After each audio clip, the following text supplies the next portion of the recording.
안녕하세요. 엉투일기의 엉클 케빈입니다. 한 주간 잘 지내셨는지요? 네. 여전히 변동성이 엄청나게 커서 진짜 하루하루 어, 주가를 보기가 아주 두렵고 떨리는 그런 한 주를 롤러코스터 같은 한 주를 보냈습니다. 어떻게 지내시는지 모르겠어요. 저는 오늘 뭐 근처 산에 아내와 함께 이렇게 쭉 돌아봤는데 이제 햇빛이 드는 곳은 일부 단풍이 예쁘게 들었더라고요.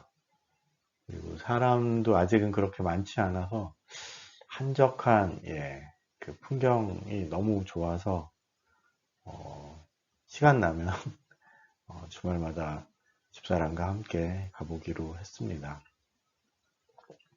마음이 참 편해지더라고요. 자연이 주는 위안이 참 큰 것 같습니다.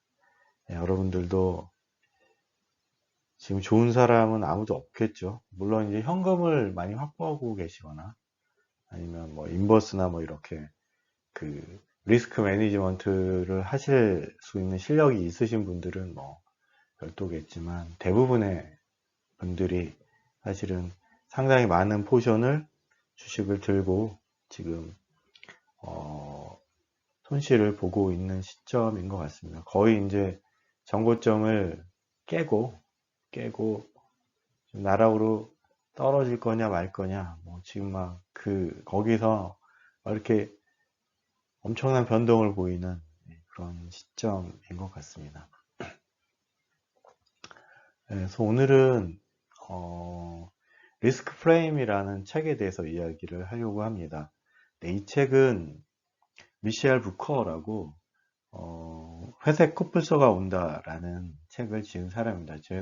제가 한 달 전인가 두 달 전에 한번 리뷰를 했던 익히 알고 있는 리스크를 우리가 간과하게 되는 경우에 실제로 매우 심각한 문제가 될 수 있다라는 그런 내용을 가지고 많은 반향을 일으켰던 그 책을 쓴 저자가 이제 몇 년 후에 다시 그 책의 내용을 살펴보니 어떤 사람은 이 회색 코뿔소를 방치해서 막대한 피해를 입었지만 또 어떤 사람들은 적극적으로 대처해서 새로운 기회를 잡은 사람들도 있었습니다. 이 차이가 왜 발생하는 걸까라는 생각, 그리고 똑같은 일을 하는 경우도 똑같은 행동을, 투자를 하는 경우에 어떤 사람은 이거를 굉장히 큰 리스크로 생각을 하고 어떤 사람들은 또 대수롭지 않게 생각하기도 하고 이런 차이가 왜 생기는지,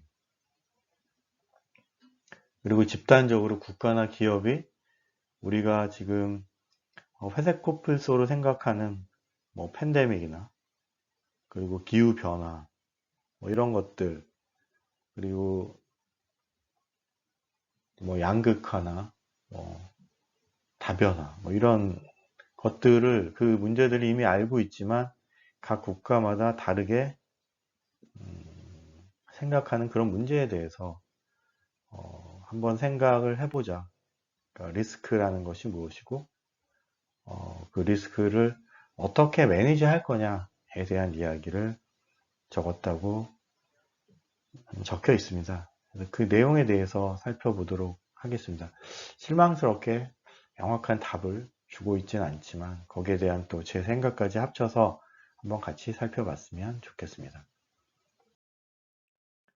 책은 크게 3부로 나눠져 있습니다. 제목만 보면 리스크 지문을 찾아라, 그리고 사람마다 리스크를 대하는 태도가 왜 다르냐, 위기를 이기는 조직과 사회의 행동 전략, 이렇게 되어 있습니다. 먼저 앞부분에는 이제 리스크에 대한 이야기를 하고 있습니다. 우리가 리스크라고 하면 회색 코뿔소를 리스크라고 하죠. 그리고 블랙스완, 예측할 수 없는 어떤 그런 위험, 그리고 아주 파괴적인 어떤 영향을 주는 그런 것도 리스크입니다. 그렇지만 일상에서 뭐 우리가 선택하는 많은 것들이 리스크라고 할 수도 있죠. 그런데 그 리스크를 각자 개인적으로 어떤 집단이나 사회, 국가가 실제로 왜 다르게 느끼고 다르게 판단하고 다르게 대응하느냐 하는 것을 저자는 리스크 프레임이라고 이야기합니다. 즉 리스크에 대한 관점이라는 것이죠. 이것은 뭐 개인적으로는 타고난 성격이나 뭐 환경, 그리고 뭐 겪었던 경험, 그리고 어떤 사회적인 그런 분위기, 뭐 선진국이냐, 뭐 그리고 뭐 동양이냐, 서양이냐, 뭐 이런 것들에 따라서 문화적인 뭐 그런 것들에 의해서 많은 영향을 준다고 하고, 개인이나 뭐 그런 것들을 나름 고유하다는 의미에서 리스크 지문이라고 이야기합니다. 즉, 리스크 프레임, 그 관점이라고 하는 것은 각 개인마다 어떤 집단마다 사회마다 독특해서 그것을 리스크 지문이라고 할 수 있을 만큼 차이를 나타낸다라는 것이죠. 이것은 타고난 선천적인 것들과 그리고 경험이라는 후천적인 것들로 이루어져 있다고 이야기를 합니다. 어떤 사람은 리스크를 극단적으로 피하는 그런 사람들도 있죠. 그리고 어떤 사람은 뭐 기꺼이 리스크를 지는 그런 사람들도 있습니다. 뭐 투자를 비유를 하자면 뭐 예를 들어서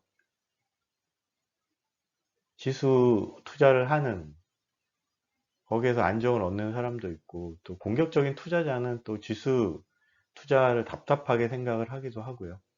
그래서 성장주 투자를 합니다.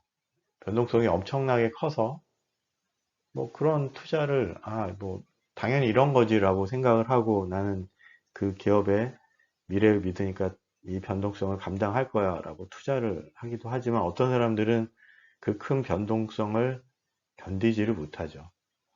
그건 지식의 문제이기도 하고 그 기업에 대한 믿음이기도 하지만 실제로는 사람마다 다르다는 거죠. 그래서 이 정도는 뭐 보통 사람들이 다 감당할 수 있는 리스크야 라고 이야기를 해도 어떤 사람은 그 리스크 때문에 밤에 잠을 못 이루는 그런 사람들도 있는 거죠. 그래서 투자에 있어서는 내가 어떤 리스크 프레임을 가지고 있느냐를 파악하는 것이 대단히 중요합니다. 내가 진짜 워렌 버핏처럼 그 가치 있는 그런 주식을 아주 좋은 가격에 사서 이것이 오를 때까지 끝까지 기다리든지 아니면 성장주 투자를 하기로 하면 그 기업에 대한 공부를 충분히 하고 이것의 변동성에 상관없이 그 기업이 내가 봤던 그 패스로 그 경로로 진행이 충분히 되어질 때 끝까지 견딜 수 있는 뭐 그런 투자를 할 수 있는 사람들도 있는 거죠. 그러니까 각 개인마다 다르다.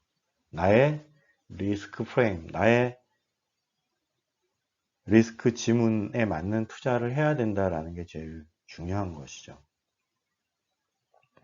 사실 우리의 DNA에는 리스크 감당에 대한 그런 것을 얼만큼 감당할 수 있느냐 하는 것들이 개인적으로 다르지만 신중하고 그리고 어떤 측면에서는 좀 겁이 많고 소심한 사람들이 살아남았을 그런 원시인들이 우리의 조상일 가능성이 되게 높죠. 굉장히 공격적이고 어그레시브한 그런 원시인은 맘모스나 공룡에게 잡아먹혀서 후손이 남아있지 않을 가능성이 높기 때문에 우리의 DNA에는 안정에 대한 그런 희구가 들어 있습니다. 그런 측면에서 리스크를 최소화하고 사는 것이 사실은 가장 좋은 방법이라고 이야기를 할 수도 있겠습니다. 그러나 그렇게 살 수 있느냐, 그렇게 생존할 수 있느냐, 그리고 그렇게 살아남기에 녹록한 사회냐라고 묻는다고 하면 불행히도 그렇지 않다고 얘기할 수밖에 없을 것 같습니다. 그래서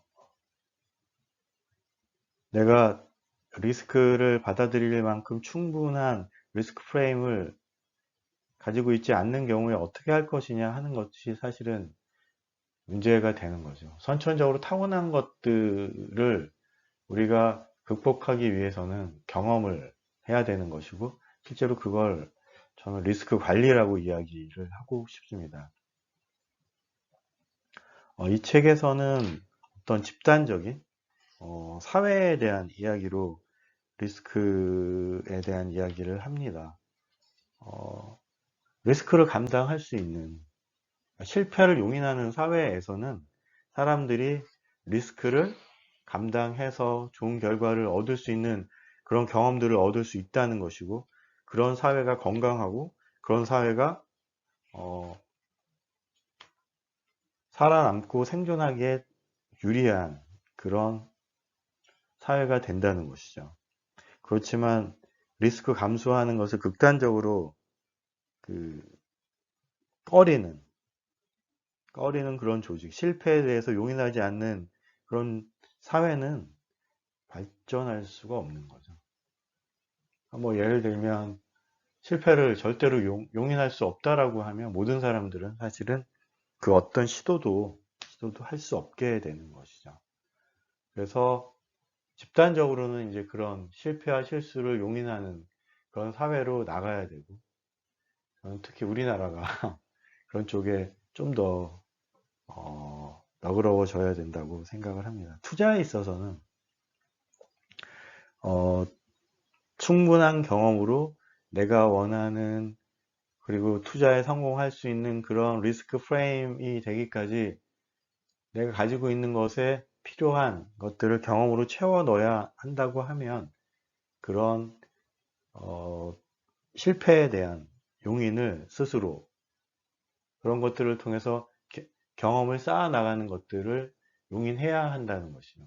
스스로에게 너그러워져서 그 실패를 성공으로 가는 그런 과정이다라고 스스로 인정을 해주고, 그 부분에 대한 경험들을 쌓아야 하고, 그 경험이 충분히 쌓아서 충분한 리스크 프레임이 됐을 때 진정한 투자를 할 수 있기까지 그 시간 동안 견뎌내면서 경험을 쌓는 그런 시간들이 필요한 게 아닌가, 뭐 이렇게 생각을 했습니다. 뭐 이 책에서 거기까지 이야기를 한 건 아니고요. 제가 책을 읽으면서 개인적으로는 특히 투자에 있어서는 그런 것들이 필요할 것 같다라고 생각을 하고 있습니다. 리스크 매니지먼트는 필요하다. 그리고 과도한 리스크를 감당하는 것은 생존에 좋지 않다. 내가 너무 소심한 경우에는 나의 실패를 용인할 수 있는 범위로 작게 나누어서 그것들로 실패와 성공에 대한 경험들을 해나가서 충분한 성공에 가능한 그 리스크 관리 능력을 갖게 될 때까지 우리가 경험을 쌓아 나가야 한다는 것이고요. 반대로 또 너무나 무모하게 리스크를 테이크하는 경우에도 실제로 내가 몇 번 실패를 했다고 하면 그것들을 줄여서 어느 정도까지 줄여야 되느냐에 대한 성공 경험들을 또 쌓아 나가서 나한테 적당한 투자 방법들을 찾아 나가는 것이 중요하다고 생각합니다. 저의 상황으로 다시 보면 사실은 310 정도 넘었을 때 사실은 50%가 넘었습니다. 그 상황에서 사실은 일부를 현금화 했어야 되는 게 아니에요. 너무 안일하게 뭐 믿거니 하고 지금 몰빵돼 있는 상태에서 기다렸다는 것이죠. 그래서 거기에 대한 부담이 지금 이 상황에서 너무 커서 다음에 올라갈 때는 한 20%에서 30% 정도는 어쨌든 정리를 해야 되겠다. 그리고 금액 자체도 좀 나누어서 아까 이야기한 대로 성공과 실패에 대한 경험들을 충분히 쌓아 나갈 수 있게, 지금 뭐 2000년대 초에 뭐 투자를 했다고 하지만 사실은 그때는 투자가 아니라 진짜 아무 생각 없이 따라서 했던 것이고, 나름 생각을 하면서 다시 투자를 시작을 한 지가 2000년 한 5월, 6월 그때부터니까 이제 2년 조금 넘었습니다. 한 5년 정도까지는 경험을 쌓아 나가는 그런 과정이라고 생각을 하고, 나름 리스크를 관리를 하고 투자에 대한 규모를 또 너무 키우지 않으면서 경험을 쌓을 수 있게 그렇게 해나가야 되겠다라고 생각을 했습니다. 네, 끝까지 들어주셔서 감사합니다. 여러분의 성공 투자를 기원합니다. 감사합니다.